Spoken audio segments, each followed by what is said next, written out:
Our next step is to click these numbers and start to think about what should happen when we do. Now, these numbers are so far presented here with just a text element. And since we're going to click on that text element, and that click is potentially going to need the random number value, since it's going to trigger a computation of the running sum, that's our sign that we need a component to represent every clickable number. Whenever you have something that you need to click on, and you need the value related to that thing that you click on, it's your sign that you need a component.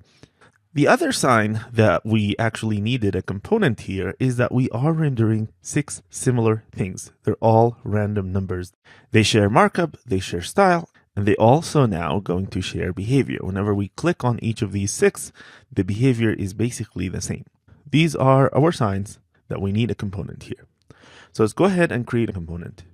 The new component markup is going to be basically this exact same text without the key, because the key is going to be here.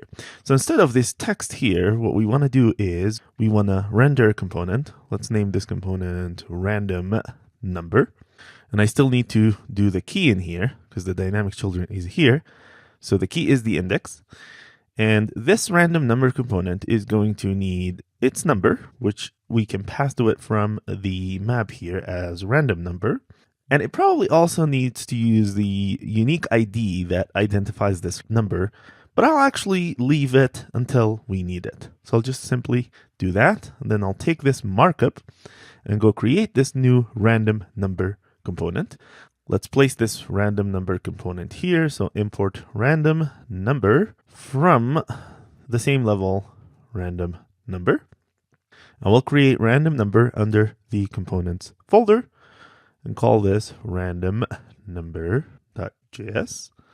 And this random number can be a simple React class component, call it random number.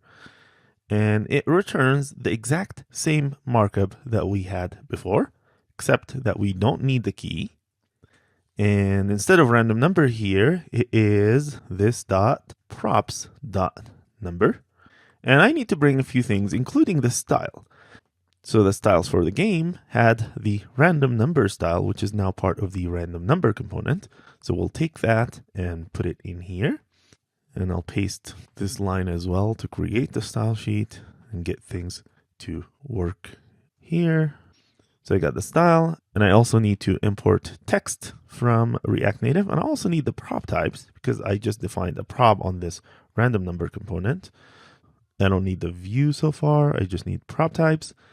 And my prop types, let's define that. Prop types are, we have number, which is prop types dot number dot is required. Okay, so what I did so far should be exactly equivalent, right?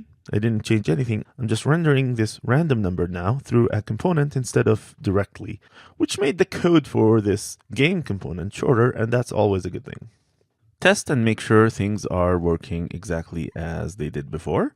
And now we can actually test the clicking event, or as the terminology in React Native, the pressing event. When we press on an element here, what's going to happen? When we tap an element on the phone, what's going to happen? So our element currently is just a text. If I want to handle the pressing event, I need to bring in one of two elements, either touchable opacity or a touchable highlight. So touchable opacity and touchable highlights are both wrappers for making views respond to touches. On press down, the opacity of the wrapped view is decreased. So these two are the recommended ones, and the difference between them is mostly layout, as the touchable highlight component will wrap its child in a new view, which can affect the layout. And also the visible difference is that the touchable opacity component uses animation to decrease the opacity of its child, while the touchable highlight will actually highlight the child. So I'm going to go ahead and try the touchable opacity and see how that works. So we need to import it from the React Native. And in here, we need to surround this text with touchable opacity. So we'll do a touchable opacity, and inside the touchable opacity, we'll do our text. And then the touchable opacity has an onPress property like that. And I can assign this property to be a function that is on the instance of the random number component. I'll call this function handle press. So the onPress here in React Native is equivalent to the onClick event in web-based React applications. So we can now define handle press. I'll use class field syntax here. And inside the handle press, let's just console log this .props.number. Make sure that we are seeing every number when we click on it. So to see this console log statement, we need to have the remote JS debugger open. So make sure that you are debugging JS remotely. And if you do, the remote native debugger window should be open and running like that. And now when we press on any number, we should see its value here. Test to make sure that works. So let me actually show you the difference between touchable opacity and touchable highlight. So when we touch an element now, you'll see how the animation changes its opacity. If we used touchable highlight instead of touchable opacity, and take a look at the difference, you'll see that the element is actually highlighted when we touch it now. And of course we can style the highlight, but this is just the difference between touchable opacity and touchable highlight. So for our case, touchable opacity would be better.